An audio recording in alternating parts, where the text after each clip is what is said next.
Om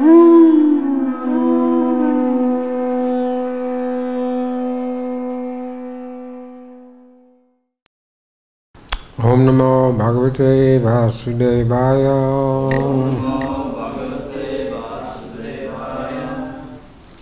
Om Namo Bhagavate Vasudevaya.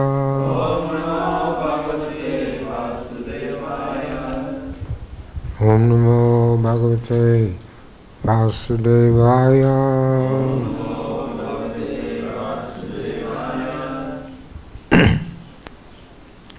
Reading from the Bhagavad-Gita as it is, chapter 2, with texts 13, 36, 37, and 38. So I'll read 36 and 37, then we'll chant 38. 36. Your enemies will describe you in many unkind words and scorn your ability. What could be more painful for you? Purport. Lord Krishna was astonished in the beginning at Arjuna's uncalled for compassion. He described his compassion as befitting the non-Aryans. Now, in so many words, he has proved his statement again against Arjuna's so-called compassion. 37. O son of Kunti, either you will be killed on the battlefield and attain the heavenly planets, or you will conquer and enjoy earthly kingdom. Therefore get up with determination and fight.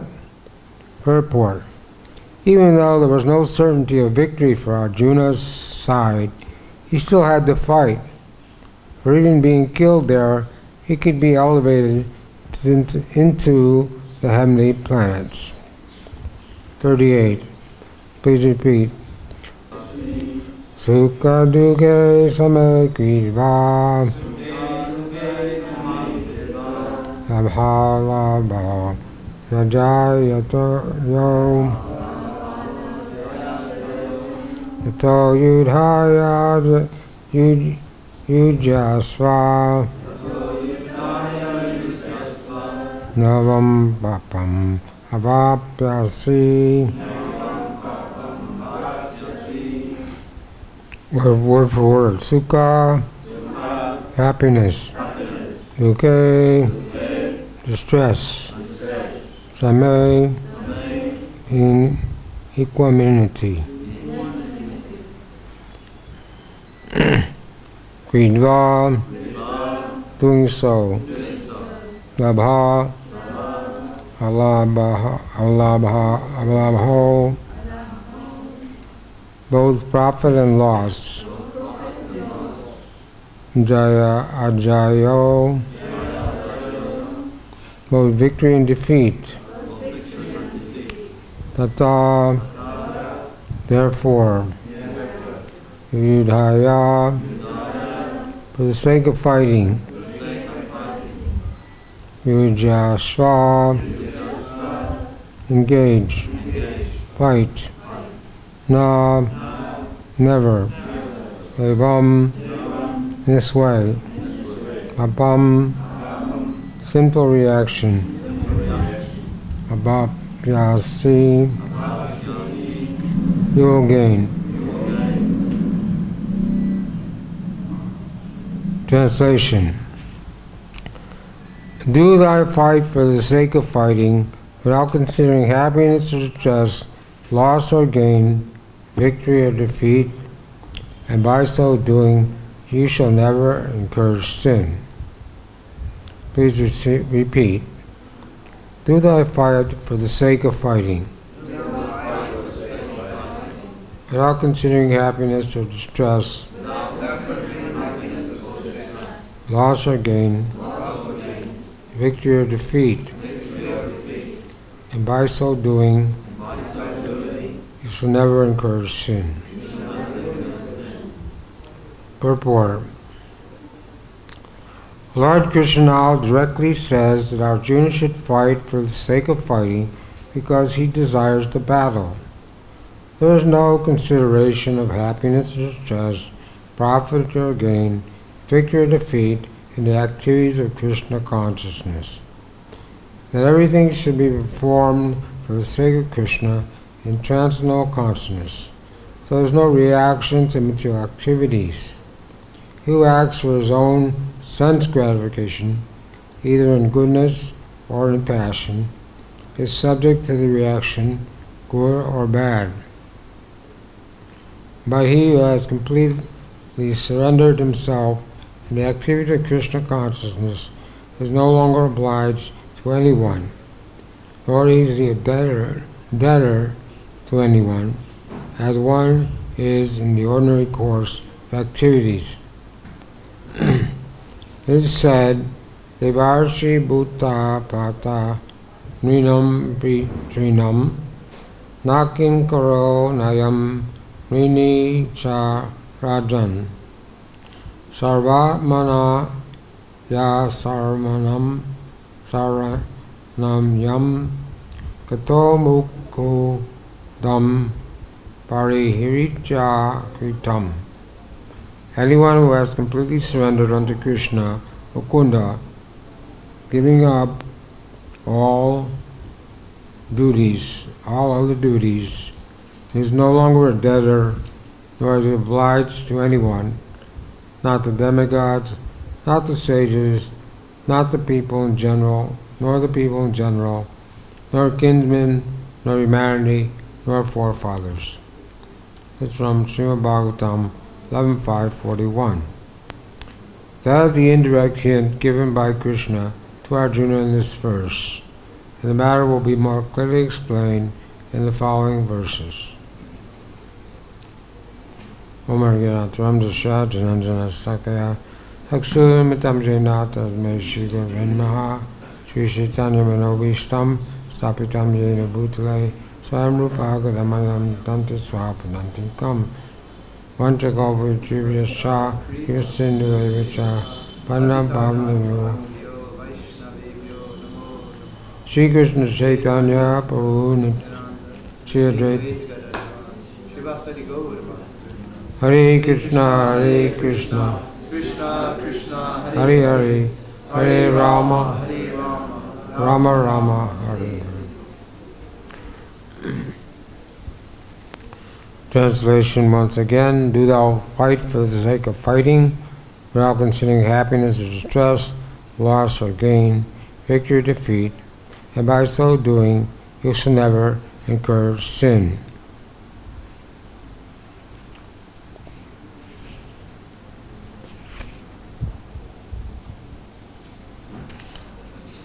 So this section of chapter 2 is describing karma kanda, where Arjuna should fight by performing his prescribed duty. And Srila Prabhupada lectured on this text 36. He said that Arjuna is not wanting to fight. It was like a dancing girl being shy. Girls or ladies should be shy and cover their head, and even in the village ladies, they even cover their faces. But when a girl is trained to dance and perform on stage, she can't be shy. That's is a contradiction, or it's not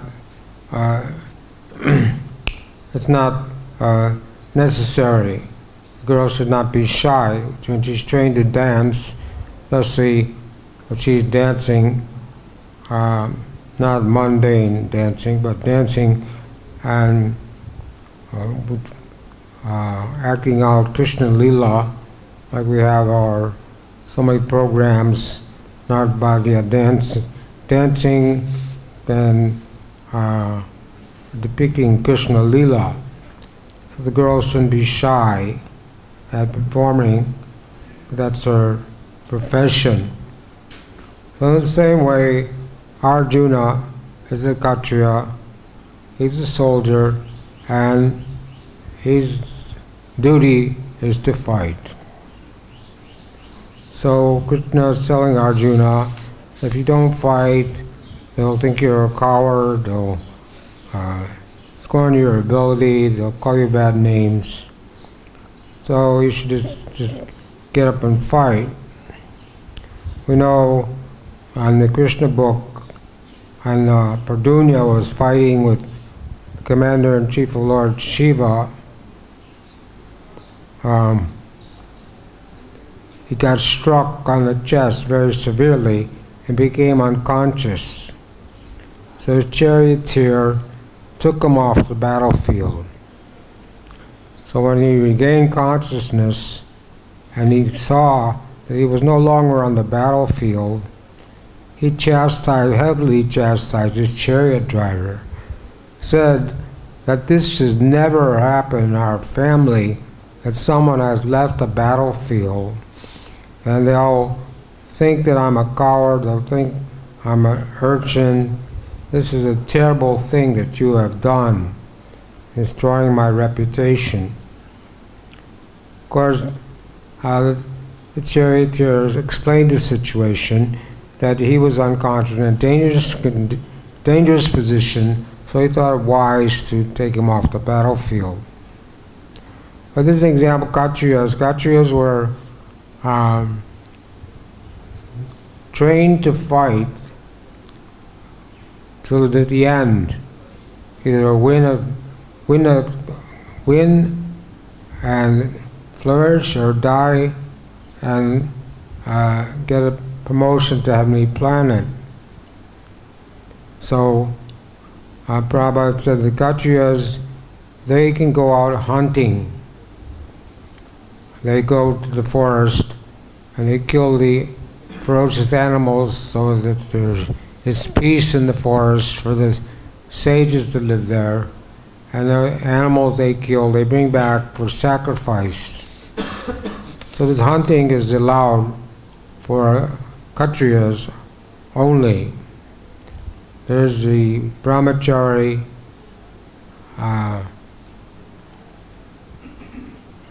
the Brahmins, Kshatriya, Vaishyas, and Sudras, the Varnashram system. Of course, that no longer exists today. And in the Western world, people take great pleasure in going hunting as a sport. Even just to kill innocent animals for no reason. And they would show on television in the 70s, 80s, how people would go to Africa or someplace and wait for an elephant or a big animal to appear, and then they'd hide it somewhere and shoot it, and kill it for no reason. So this was not a Kshatriya, this was just this sinful activity. People have fun. People live in the towns and villages in America. They go hunting and fishing, thinking they're having fun, killing innocent creatures, causing pain to so many living entities. So this is not the case with Arjuna. Arjuna was a Kshatriya, and Krishna says his cowardly weakness is caused by illusion. And this is a symptom of a non-Aryan. We know in World War II, the Germans called themselves Aryans. They thought they were the superior race. But that was not Vedic. That was not the real meaning of an Aryan. Aryan means a civilized human being who follows the Vedic principles. One time, the sons of Kuvera were bathing, were sporting in a river with heavenly damsels, and they didn't have any clothes on. And all of a sudden, Narada Muni came by. So the girls weren't so intoxicated. They could understand that they were indecent, and they should immediately cover their bodies. But the two sons of Kavera were so intoxicated that they didn't even bother to cover their body. And it says a civilized human being never shows the lower portion of his body. This is an Aryan, one who follows Vedic principles. So Narada Muni cursed them to become Arjun trees. And for 100 years in the courtyard of Nanda Maharaj. And then they got the darshan of Lord Krishna and went back to being demigods. So this is a civilized human being. Nowadays, or else when Prabhupada went to America, they took Prabhupada to a nudist colony, which is a place where people run around freely out in the woods somewhere, not in public, but people walk around freely with no clothes on. So this is not civilized human being. It's animal life. The monkeys, dogs, hogs, they don't have to wear clothes. But a human being does. The child may not have, doesn't wear clothes, but when the child grows up, then they have to cover their body. In civilized human society, the people must cover their bodies. But nowadays it's fashionable not to cover the body, for especially the women cover their bodies as little as possible. And there's no culture, there's no such thing as Aryan civilization in this age. Clothes Sudra Samabha, everyone's Sudra or less than Sudra. But Arjuna was in the end of Dwarka Yuga, where people were supposed to be, were more civilized. And we know when the Pandavas and Kurus had a gambling match, the Pandavas lost everything, and they even lost their wife, Draupadi. So Sukhini, Karna decided they would disrobe Draupadi in the assembly. Of course, this was a heinous act, and no one spoke up, but only Vidura spoke up and said this was a heinous act. But Draupadi was a devotee of Krishna, and the goddess of fortune was watching this and said to Lord Krishna or Vishnu, why you're not going to save your devotee from embarrassment. So Lord Vishnu said, well, she's still holding on to her sari. So as soon as she surrendered to Krishna and put her hands up and said, hey Govinda, then Krishna supplied her unlimited sari, and they were not able to embarrass her in that way, which would be fun nowadays to have nightclubs, topless, bottomless nightclubs, where people can go and pay money to see naked women. But 5,000 years ago, that was not acceptable, socially acceptable. So Krishna is telling Arjuna that your decision, your declining to fight is not Aryan. It's not according to Vedic principles. Because Kshatriyas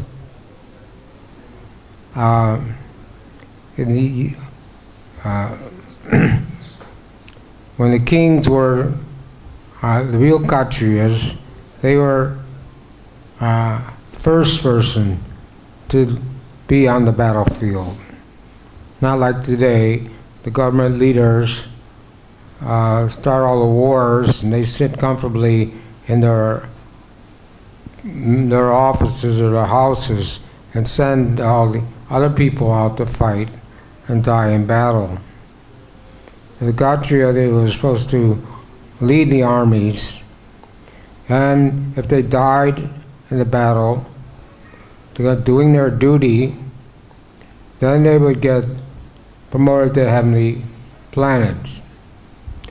Or if they won the battle, then they would get the fruits of their results. They'd live or get a kingdom, earthly kingdom. So this is Krishna's telling Arjuna, either way, you should get up and fight. And don't be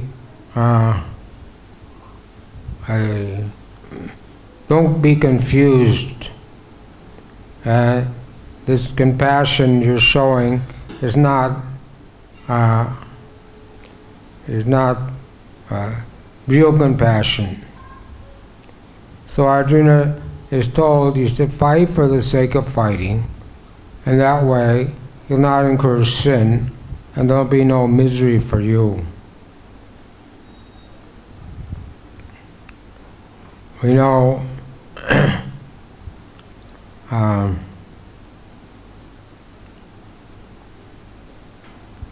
this is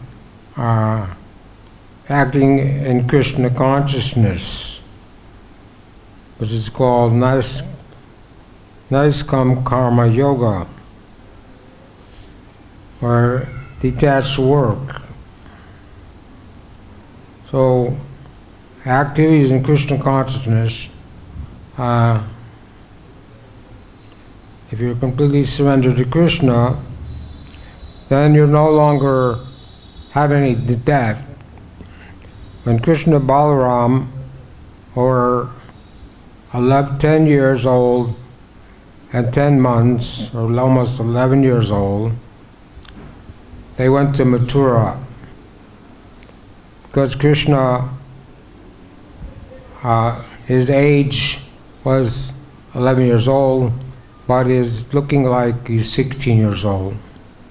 So Krishna Balaram went to Mathura, took Brahman Diksha from Garga Muni, Gargacharya, the priest of the Yadav dynasty. Then they went to Sandapani Muni's ashram, which was in Ujjain, and they took instruction from Sandapani Muni for 64 or 65 days. Sandapani Muni would instruct them in the morning on a certain art, and then by nighttime they had become expert in that art. So at the end of the teachings, Sandapani Muni asked Krishna Balaram for Guru Dakshin. So normally we don't have any debt to anyone when one becomes a devotee. But we do have a debt to the Guru. So they asked Krishna Balaram, because they knew Krishna Balaram were the Supreme Personality of God. They knew that Krishna Balaram had superhuman powers. So they asked Krishna Balaram to bring back their dead son who had been taken away by the ocean. So Krishna Balaram did that as Guru Dakshin. So one takes initiation, we have a debt to pay to the spiritual master. But that debt can never be repaid. But as a token of our appreciation, that except for this Guru accepting us as his disciple, one can collect some small amount of Lakshmi and give it to the Guru. But we're always in debt to the Guru, because Guru Krishna Prasade by Bhakti Lata Bij, the time of initiation, the Guru takes your karma and your devotional service begins. So this is as long as one receives initiation from a bona fide spiritual master, then he has a debt to his spiritual master for his whole life.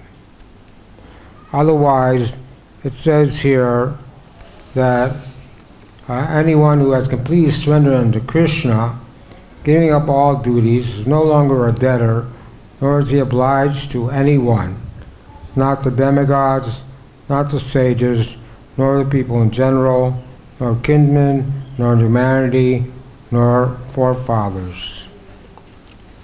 So, when Krishna was a boy, his father was arranging for a sacrifice.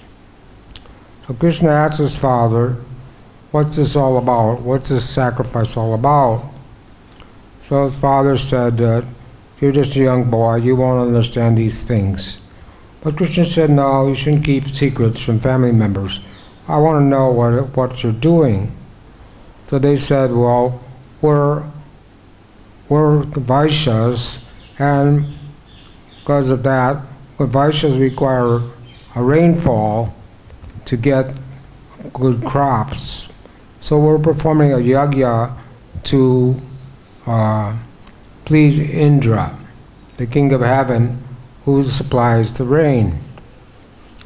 But Krishna then spoke Karma Kanda, or he spoke Mayavadi philosophy,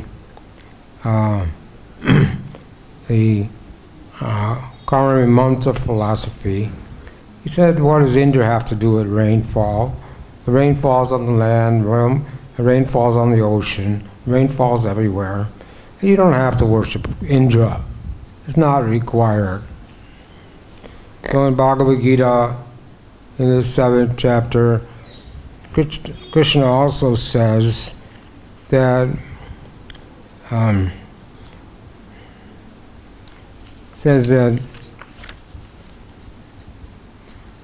the less intelligent men worship the demigods.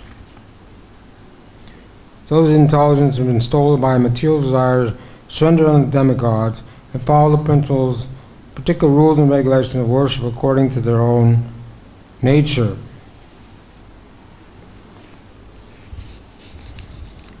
Endowed with such faith, he endeavors to worship a particular demigod and obtains his desire, but actually those benefits are bestowed by me alone. Men of small intelligence worship demigods, and their fruits are limited and temporary. But those who worship the demigods go to the planet demigods. My devotees ultimately reach my supreme planet. So in this case, so there was no need for anyone to worship the demigods or think that anyone that one should not be fully surrendered to Krishna. Anyabhila sita sunyam jnanakarmanamritam anukalena Krishna no bhakti uttamam. This is full surrender. Accept everything is favorable, reject everything unfavorable. Know that Krishna is your protector, that Krishna will bestow his mercy on you, and feel oneself meek and humble. So, in this way, Krishna consciousness means we don't consider material loss or gain, but we just do our duty, everything for Krishna, and then there's no reaction. So, whatever one may be doing, if it's a Krishna conscious activity, someone may be doing banking, But if you're doing it for Krishna, then there's no reaction. Or someone may be constructing a big temple.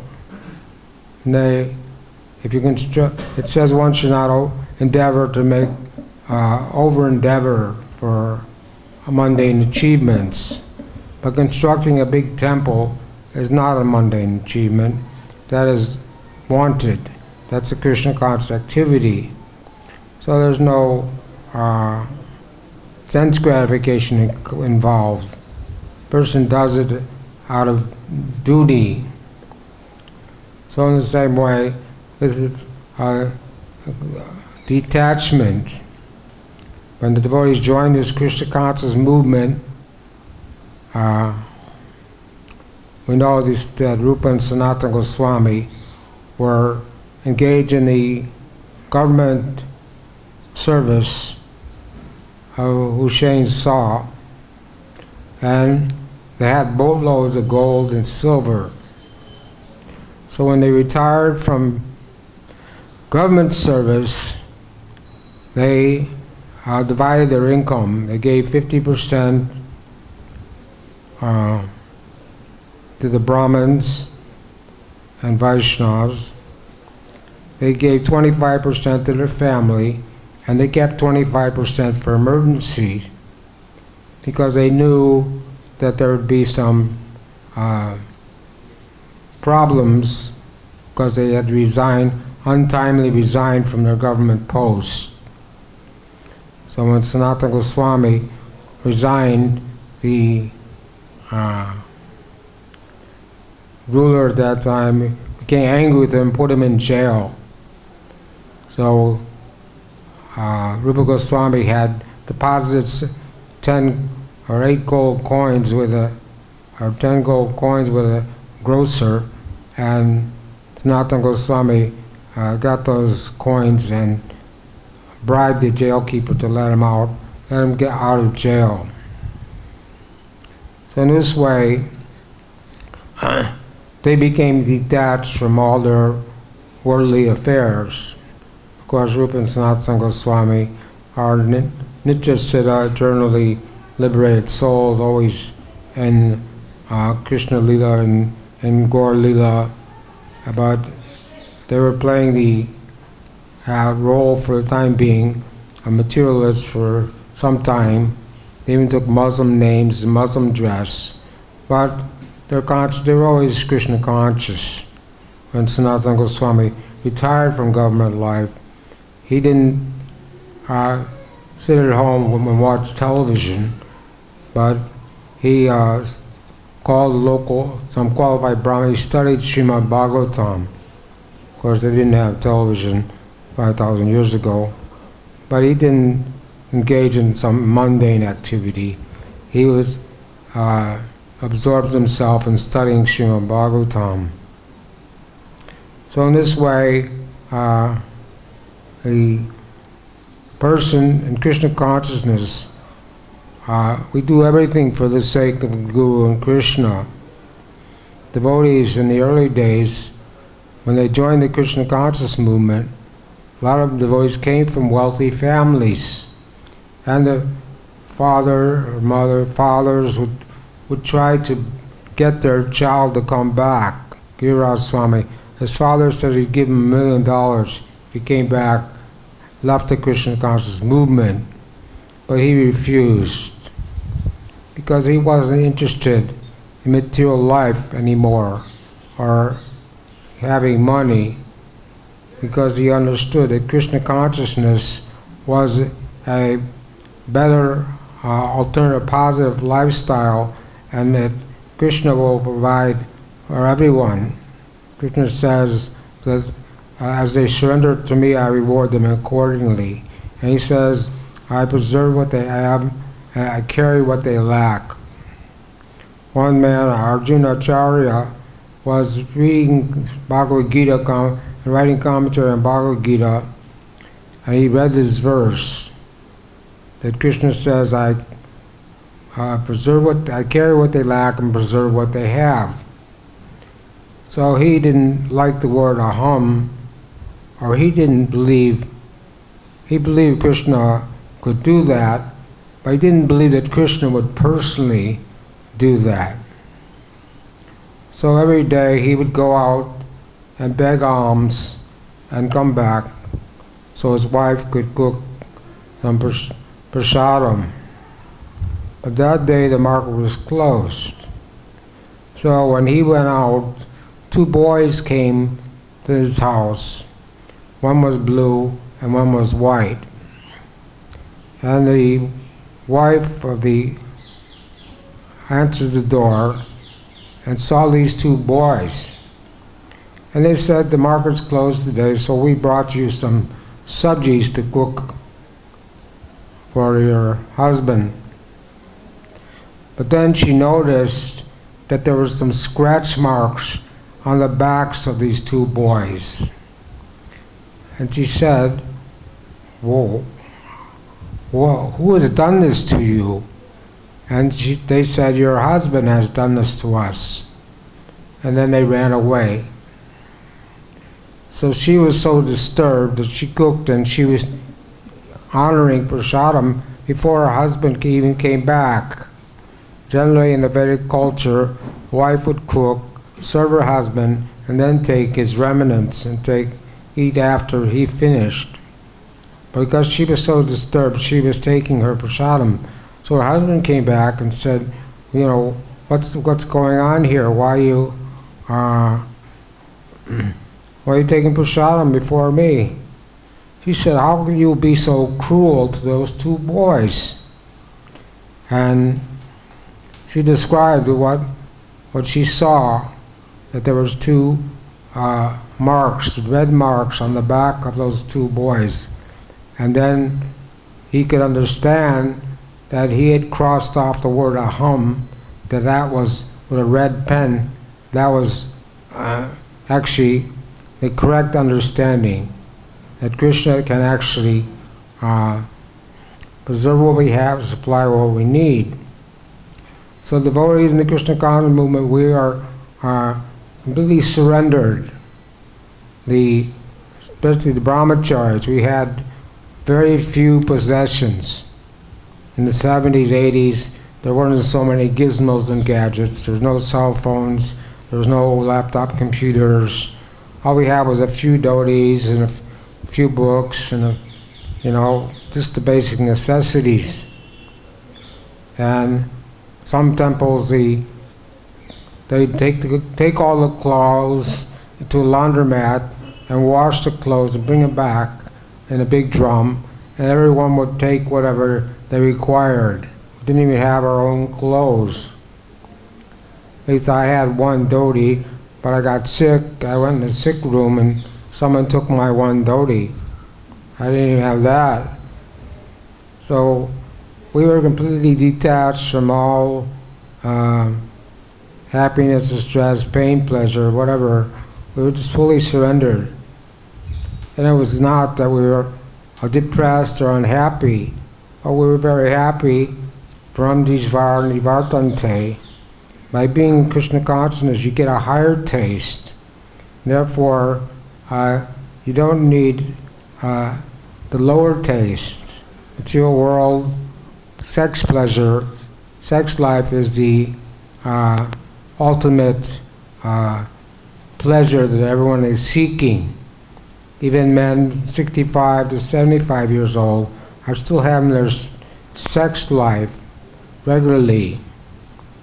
And even after 75 years old, they're still having sex life, but occasionally. But devotees, we promise no meat eating, no gambling, no intoxication, no illicit sex.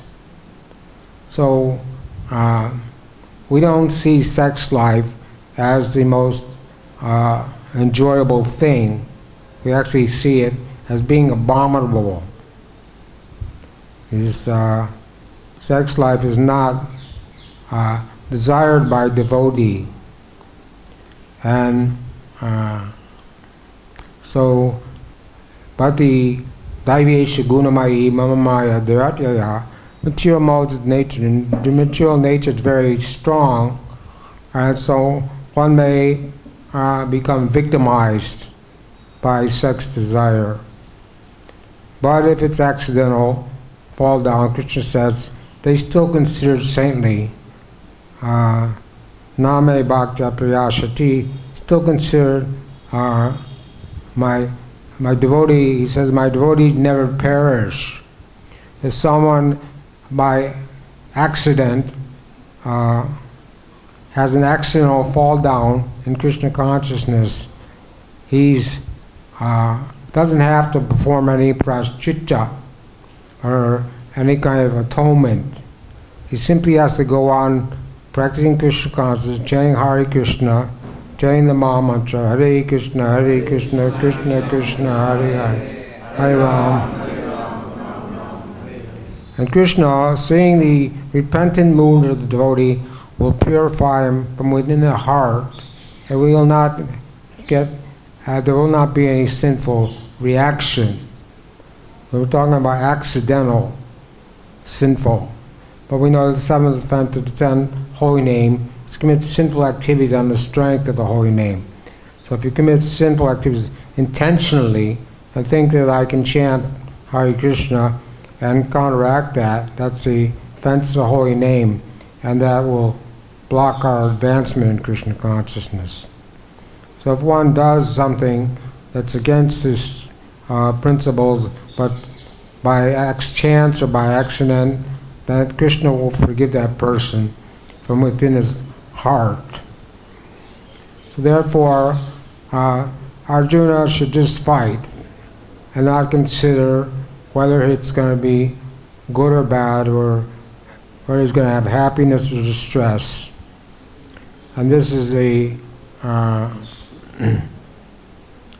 called Niskam Karma Yoga, detached work.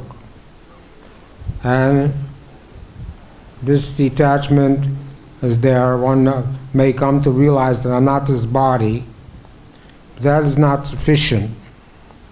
Also, Buddhi Yoga is required, or intelligence, or Sambandhan Gyan, understanding that I'm what my identity, that I have a eternal relationship with Krishna, and I should try to practice Krishna consciousness with that understanding. If one may be doing his duty, temple president or Sankirtan leader, whatever, selling books, whatever, or pujari, but if he's not trying to become Krishna conscious, trying to develop his love for Krishna, trying to revive our relationship with Krishna, then he's wasting his time. So it has to, both have to be there. One ashram system is there, but Shravanahi Eva Kevala says if one is not developing his love for Krishna, then it's simply a useless waste of time. So devotees in Krishna consciousness, we should try to understand that just doing our duty is not enough. We have to do our duty and also at the same time practice sadhana bhakti and try to become purified and develop our love for Krishna. Otherwise, the advancement is very slow, and we may lose the taste for Krishna consciousness and decide to leave the movement. So if one is not practicing Krishna consciousness, Rupa Goswami says we should be enthusiastic, we should be patient, and we should be confident. So when one comes to Krishna consciousness, it's not that you're going to become a pure devotee overnight, that you're going to be like Haridas Thakur, chant 300,000 names every day, dancing in ecstasy, or exhibiting ecstatic symptoms immediately. It's like the husband and wife get married, and the wife wants to have a child, but the child will not come the next day. He has to wait 9 months, Prabhupada says 10 months. So you have to be patient. So patience is there. We practice Krishna consciousness with patience. Enthusiasm also has to be there. We have our mad dancer here, He likes to dance and kirtan enthusiastically. We had one lady here who was also dancing enthusiastically. So it's good to see someone's enthusiastic. Everybody should be enthusiastic in Krishna consciousness. If you're not happy in Krishna consciousness, Prabhupada said, then you're in the mode of ignorance. So we come to Mangal Arati every morning. We get up at 4 o'clock in the morning, come to Mangal Arati. And sometimes we don't feel like dancing. But Prabhupada said, if you don't feel like dancing, you should dance anyway, and then you'll feel like dancing. So one time the CIA sent a few of their agents to one of our temples, and they pretended like they were new bhaktas and they were interested in joining Krishna consciousness. But after 3 days of seeing the rigid schedule that devotees follow, they said, well, we can't follow this. It's too difficult. And it's impossible. The government in India, they accused the devotees of being with the CIA, which is Prabhupada said, what's the CIA doing in the Lord Chaitanya Sankirtan movement, chanting and dancing in the streets and Dhoti Kurta and their bed sheets, and how is this possible? How is the CIA? What does the Krishna consciousness movement have to do with politics or government? Anything with the government? But still, they believe that. Even when we were trying to get the land for the Delhi temple, they didn't want to give us the land. They still thought we were with the CIA. So somehow they convinced them that we're not a political movement. We have nothing to do with the government. They thought we were with the CIA because we had so much money, so many funds had been collected. We were able to do so many things. So this is a foolish conception that the people in the government had. So anyway, ultimately, Krishna is telling Arjuna that they should just surrender and be completely sold out. Like we wear neck beads, it means we're sold out. We're the dog of our spiritual master. So, Sarvadhamma Prikshaja Mamaikam Saranamanja Hantam Sarvabhavaneyo Moksha Shama Suchaha. Krishna says, give up all varieties of religiosity and just surrender unto me, and I will protect you from all sinful actions. Do not fear. So Arjuna had no reason to hesitate to carry out Krishna's order and fight. And this way, leave the results up to Krishna. But we know, when Krishna was taking rest in Dwarka, Duryodhana came to see him, and he was sitting by his side, waiting for Krishna to wake up. And Arjuna came at that time and was sitting at Krishna's feet. So Krishna was laying on his back. When he opened his eyes, he saw Arjuna. So he said, oh Arjuna, you've come, how can I help you? But Duryodhana protested, said, I came first, so you should satisfy me first. So Krishna said, okay, I'll give you a choice. We'll have the battle, etc. You can have me on your side, or you can have my armies, which is 11 or 12 Akshini divisions. So Duryodhana couldn't understand Krishna's identity, couldn't understand anything about devotional service. So he decided that he would take Krishna's armies. And Arjuna got Krishna on his side. And because Krishna was on his side, there was no chance that the other side would come out victorious, even though they were outnumbered.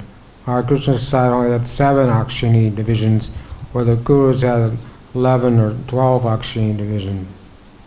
So there's no chance of Arjuna losing the battle as long as Krishna was there. So then all circumstances and all logic and reasoning, Arjuna should not have been hesitant to fight, even though he gave so many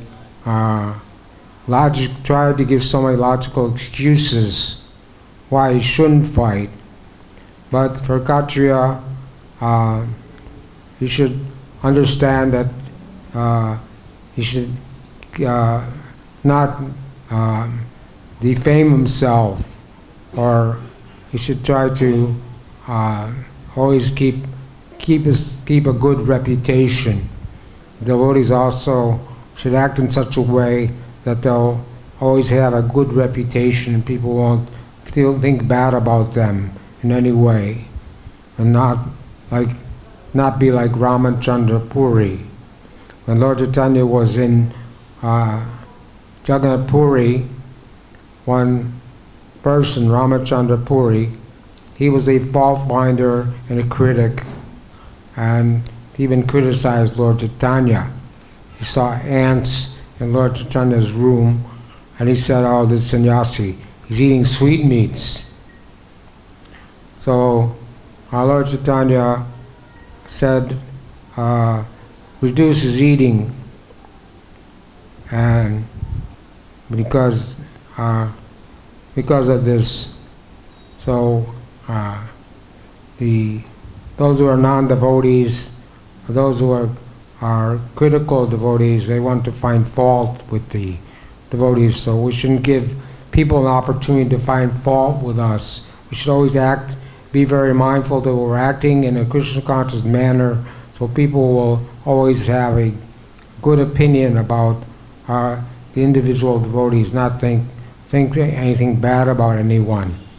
So Krishna didn't want Arjuna to be defamed in any way. He wanted to fight, and this way the Bhagavad-Gita is spoken with this in mind, and so that everyone who reads the Bhagavad-Gita can understand that they should surrender to Krishna and become Krishna's devotees. Does anybody have any questions, comments? The question man's here.